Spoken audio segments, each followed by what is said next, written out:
వాళ్ళ దగ్గర పనిచేసే వాళ్ళు కూడా ఇంగ్లీష్ నేర్చుకుని వీళ్ళు కొంచెం నాలెడ్జ్ లెవెల్స్ ఎక్కువ పెట్టుకున్నారు. దీనివల్ల మన ప్రాంతపు ఆలోచనకి తెలంగాణ ఆలోచనకి చాలా తేడా ఉంటుంది.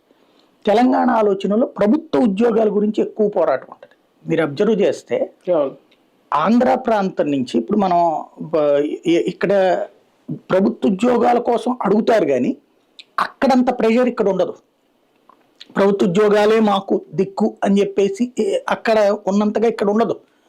ఇప్పుడు చూడండి, మనకి ఇక్కడ అలా డిగ్రీ అవగానే పరిగెత్తుకుంటే హైదరాబాద్ పోతాడు, బెంగళూరు పోతాడు, చెన్నై పోతాడు. ఇక్కడ చదువు పూర్తవుతుండగానే ఫస్ట్ ఆలోచించేది ఏ కంపెనీ ఎన్ని వేలు ఎన్ని లక్షల జీతాలు అనేటువంటి కోణంలోనే ఉంటుంది. మన ఎడ్యుకేషన్ అంతా కూడా ఇక్కడ నారాయణ చైతన్యాలు ఎవడన్నా ప్రభుత్వ ఉద్యోగానికి అప్లై చేయడం చూసాం మనం. కార్పొరేట్ విద్యా సంస్థలో చదివినోడు ప్రభుత్వ ఉద్యోగాలకు అప్లై చేసేవాడు నాకు తెలిసి 0.005% ఉంటారు. వాళ్ళ ఆలోచన అంతా కూడా విదేశాలకు వెళ్ళాలని ఉంటుందేమో కానీ అమెరికా వెళ్దామా, ఆస్ట్రేలియాకి వెళ్దామా, బ్రిటన్కి వెళ్ళి బతుకుదామా ఈ టైపులో ఉంటాయి. లేదా మెట్రో సిటీస్ వైపు ఉంటుంది. మన ఇక్కడ ఉన్నటువంటి ఎడ్యుకేటెడ్ ఆంధ్ర ఎడ్యుకేటెడ్ లో 100కి 90 మంది ఆలోచన అదే ఉంటుంది. ఒక్క 10% మంది మాత్రం ప్రభుత్వ ఉద్యోగాలు ఆశిస్తారు. అక్కడ వచ్చేటప్పటికి 100కి 80 మంది ప్రభుత్వ